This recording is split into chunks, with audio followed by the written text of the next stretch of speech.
Hi guys, welcome back to the channel. So this is all about Marvel Contest of Champions. This is all about MCOC Trokos putting together something with Marvel Contest of Champions mods, and it's all about Nebula, Yondu, and King Groot. So to give you an idea, their kind of nameplates have been put in the game, so it probably means we've got characters coming soon. This is great. It's also very interesting, but let's go into a video on a little bit of comic book background to them. So let's kick things off with Nebula. Nebula is a very odd character. I only know her really and exclusively from the Guardians of the Galaxy film, and it's a very different kind of case of affairs than what you get from the comic books and kind of a backstory around the character. So what we'll do is we'll kind of read through some of her backstory, and then we'll go and have a look at potential things that can transpire from the comic book source material that could be potentially in the game that we see. And to give you an idea, a lot of the stuff that we do find in Marvel Wikia does actually end up going into the game. So little known is about the life of Nebula before the time she hijacked Sanctuary 2, the solar orbiting satellite built and used as a base of operations by Thanos. A short time before Thanos became permanently transfixed between life and death, Nebula sent a small band of her most trusted aides to Sanctuary 2 to repair its hyperdrive engines and teleport the station out to the solar system. The underlings were met by the Avenger, then known as Captain Marvel, who had been sent to investigate possible activity. Nebula's minions warped the satellite out of the solar system with Captain Marvel aboard and rendezvoused with Nebula. She planned to conquer the Skrull Empire, which was then in chaos after the destruction of a throne world by the planet Devourer Galactus. That's already a very interesting start to the character, and her involvement doesn't really kind of talk about where she's from, and we don't really kind of learn that in the films. And there's kind of like mentions between her alleged father, alleged uncle, and alleged aunt. So alleged father is Zor, and Zor the Conqueror. Obviously, a lot of these guys, they're like, you know, we got Kang the Conqueror. We got all these kind of like major characters and their kind of affiliations with stuff. So Zor was a Lumphomoid who destroyed the planet Xandar. Oh, Xandar, that's familiar, isn't it? Xandar was the birthplace of the Nova Corps. So yeah, she doesn't really kind of roll in the kind of, you can kind of tell then why the character is a little bit known as like a heel character and kind of an evil character.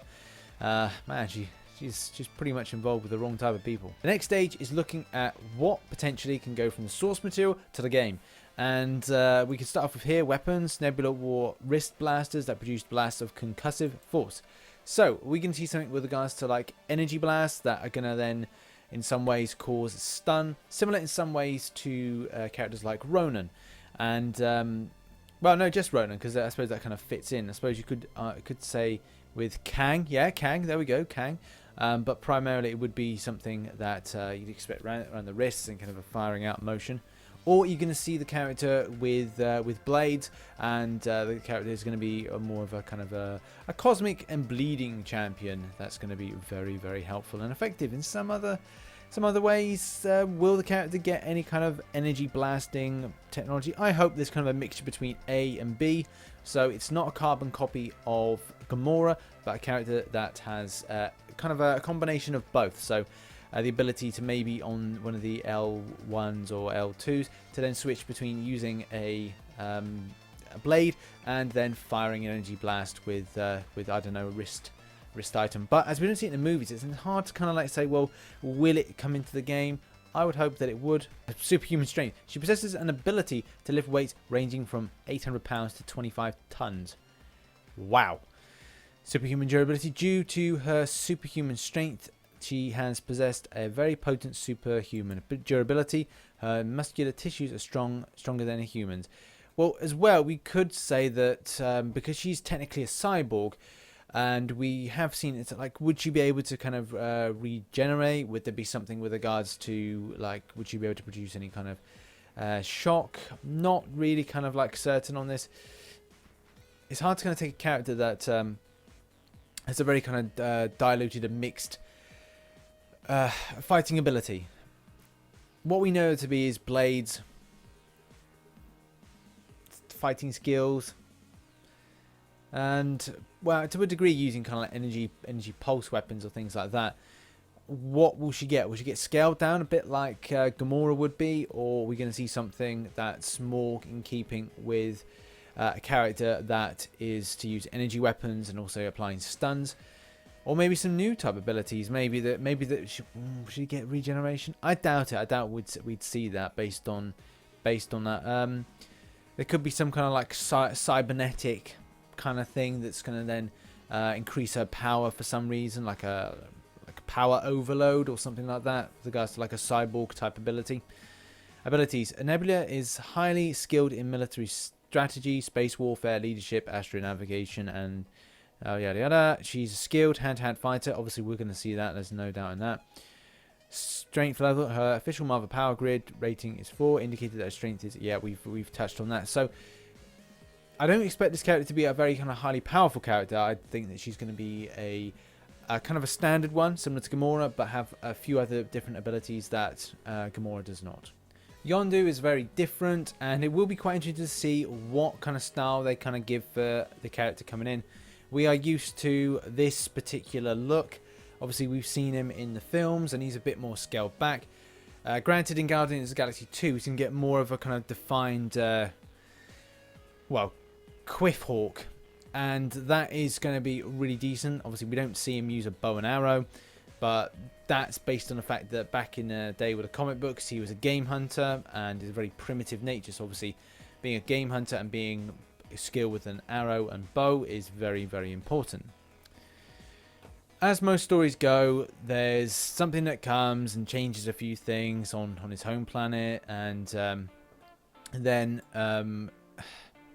he tried to, obviously there's outworlders that come on, and obviously it shakes up the balance. It's like saying the modern day we go and disrupt a tribe that's been untouched for years. I think there's one close to Easter Island or something like that, where there's a tribe that have not seen anything like a helicopter, and they tried throwing things and shooting bow and arrows. So it's kind of odd, isn't it? So in this one, the planet-wide attack by the extraterrestrials, Badoon, brought the two men together. The Badoon massacred entire settlement and began circling the planet, trying to eradicate scattered tribes of native Centurions. And that is the peoples that are on the planet. Centurion 4 is the planet. With the first evidence of hostiles, Astro took Yondu aboard his survey ship and set out for the nearest known planet in Trinary star system. Bit of a mouthful. And to give you an idea, that seems similar to like Star Trek. If you've seen any Star Trek films, it's kind of the idea between like first contact and like contacting, and kind of you're not meant to break that rule of engaging with worlds, because what it could cause, because you could then bring technology, they'd freak out and stuff like that. Anyway, and that kind of builds up with the Badoon. The Badoon seem to be the bad guys in this. And this is what brings the Guardians of the Galaxy in. So they soon encounter two other fugitives of the Badoon invasion, Charlie 27 of the Jupiter colony and Martin X of the Pluto colony, banding together to battle the Badoon oppression. The four founded the Guardians of the Galaxy. So that's an interesting fact there.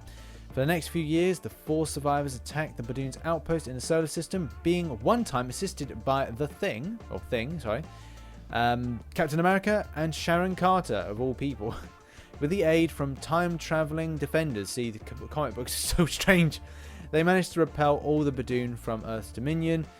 Having secured the freedom of their people, the Guardians found themselves unable to fit with post-war civilian life and left Earth to explore space and safeguard the galaxy. Ah, isn't that nice? So that really kind of gives you an idea of Yondu. Let's have a look at, obviously, as we know about the Yaka arrow. Let's just kind of have a quick look more. Yaka arrow. The Yaka arrow was created on a planet, Centurion 4, by the native race, the Centurions. Yaka is a rare element only found on their homeworld. Yondu uses a 5-foot single curve. A Yaka arrow can actually change its direction, but not speed. In response to certain high-octave whistle sounds some Centurions can produce. It is not yet known precisely what pitch causes a Yaka arrow to move in what way. Yondu is so skillful at controlling his arrows, he can cause an arrow to return to his hand or weave its way through a crowd of people without touching them. Yondu's arrow are 15 inches in length and are very flexible. He carries about 20 of them at one time. Obviously, this is not the correct kind of like statement there, because obviously we know in like films, and obviously I'm not quite sure what we're going to see in game. It would be good to see him like carrying a quiver of some kind with a lot of arrows. What should we expect from this character? Very hard to say, based on the character really has one thing going for him, and that's that arrow. So I would expect to see something like a bleed, obviously, maybe something similar to Hawkeye. Well, they're kind of both arrow fighters. But will they introduce anything else? Like, will he be able to summon? Is it just one arrow he's able to summon? Maybe multiple arrows to create some sort of block? Based on the character not really being a superhuman character, kind of having a block. Well, I suppose, and then there's our characters that are just human and block, and obviously take a certain amount of damage. That's not as huge as most, but I'm not really quite sure what they're going to do with this. Is one that I am feeling like I'm just kind of like confused about what they're actually going to do about the character. Apart from obviously the arrow being in movement and maybe only appearing on L2 and L3. But more shall be revealed, I think. This is the one that's the most interesting for me, and it's all to do with like King Groot. And yeah, what can I really say about King Groot? Like, obviously the alias of the character is like even got here. His Divine Majesty King Groot, the 23rd Monarch of Planet X, custodian of the branch world's ruler of all the shades. Not really much to kind of go on, and trying to find out what constitutes him being King Groot. Obviously, we have Groot in, but what is King Groot? Well, it is like a very kind of like difficult minefield to negotiate to try and find something that kind of mentions anything with regards to the character being King Groot. Obviously, we know he's King Groot, but the fact is, what do we kind of then take from source material and put it into the game? So I had a quick look around, and I found this from Tales of Astonish 13. So in this comic book, we see a larger, like massive, like, behold, I am Groot, the invincible, who dares to defy me. Which is kind of odd in any way, because these are, I think that this is meant to be from the kind of like floral people, where they're, you know, meant to be not, they don't really kind of speak much, unless like from this case of affairs to what we know now, something's changed where he's now like vow of silence or only utter 3 words.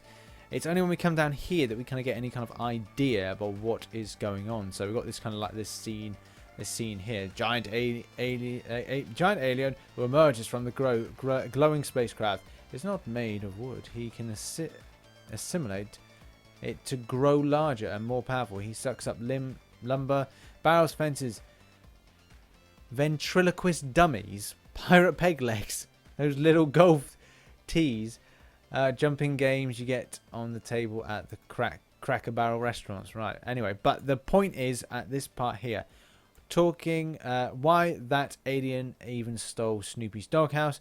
Talking giant tree guy is revealed as Groot, monarch of Planet X, conventionally located in the galaxy between planets W and Y, and I'm wondering how poor this king's approval ratings must have been for his people to send off conquering the galaxy all on his lonesome instead of sending an entire forest of tree soldiers. I'd like to imagine that in his absence, Groot's planet developed a system of 1 tree, 1 vote and evolved quickly into a fair and democratic woodocracy. Very clever indeed. This is a great article, and you know, I just don't really know what to kind of describe what by putting King Groot. It's not specific against anything in particular. I do hope they understand. They know what they're doing with it. Are they going to make him more like this, or is that just there for the point of reference for an event? I think it's gonna be there more as like a reference point for an event, like a non-playable character or something like that. I just don't know how they would pinpoint it, because Groot is effectively King Groot. He is, and his name is King Groot. His Divine Majesty King Groot, the 23rd Monarch of the Planet X, custodian of the branch work. And it's going to be, the thing is, if it was a character, or is going to be a character, then it's just going to be the same as the other group. Unless this is all about the character expanding and growing larger in like L2 and L3. Is there any extra abilities that could be given over to the character? Everything just seems the same, right? You know, growth, strength, durability, regen. There's nothing really much that would change between the standard Groot and a King Groot. So anyway, that's all been very interesting. Hopefully you've enjoyed this video and learned a little bit more about the kind of characters that we potentially will be getting in the next couple of months for the release of Guardians of the Galaxy Volume 2. And if you wanted to share this with someone that wants to know a bit more about the characters that we will potentially be getting, then give them a share with this video. So thumbs up, thanks if you enjoyed this, and subscribe for more Marvel Contest of Champions based content. And as always, I shall catch you on the flip side. Bye bye for now.